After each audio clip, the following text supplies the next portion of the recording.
Nawi sa kaguluhan ang taon ng pagdiriwang ng Bonifacio Day nitong Sabado, Nobyembre 30, nang magprotesta ang mga relista sa isang pampublikong lugar sa Mendiola, Manila.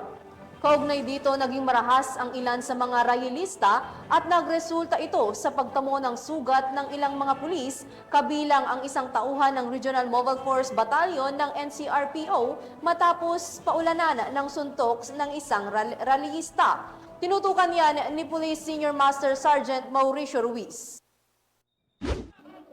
Umarangkada ang pulisya ng Regional Mobile Force Battalion ng NCRPO mula sa pamumuno ni Force Commander Police Colonel Celso M. Rodriguez upang maging bahagi sa pagpapanatili ng kaayusan at kapayapaan sa selebrasyon ng Bonifacio Day 2024, partikular sa Mendiola, Manila.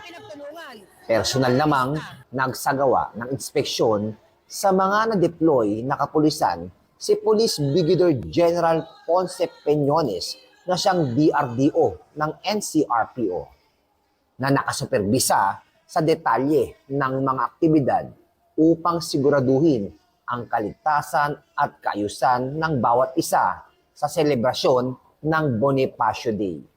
Karagdagan pa, sa kabila ng maximum tolerance na mahigpit na ipinatutupad ng kapulisan, kabilang ang isa sa mga pulis ng Regional Mobile Force Battalion ng NCRPO ang nasaktan at nagkaroon ng malaking pinsala sa namuong tensyon sa pagitan ng pulis at rallyista. Gayunpaman, nanatili ang maximum tolerance, disiplina at profesionalismo ng kapulisan.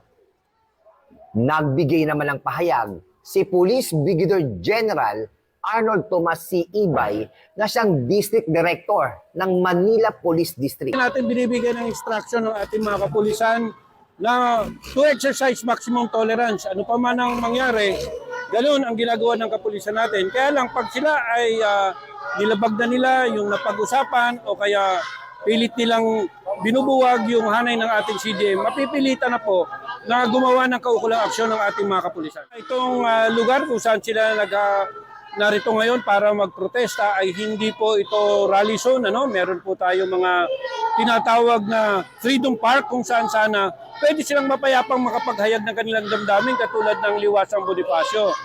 Kaya po natin sila hinaharang dito unang-una dahil wala po silang permit.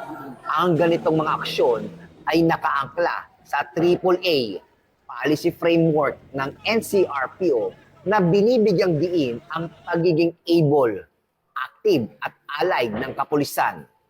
Sa pamumuno ni NCRPO Acting Regional Director na si Police Brigadier General Anthony A.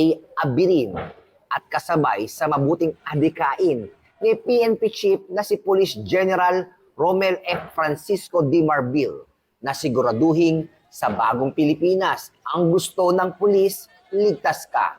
Ako po ang inyong Police News Network Correspondent, Police Senior Master Sergeant Mauricio Bonilla Ruiz, alagad ng batas, tagapagtaguyod ng balitang pulis.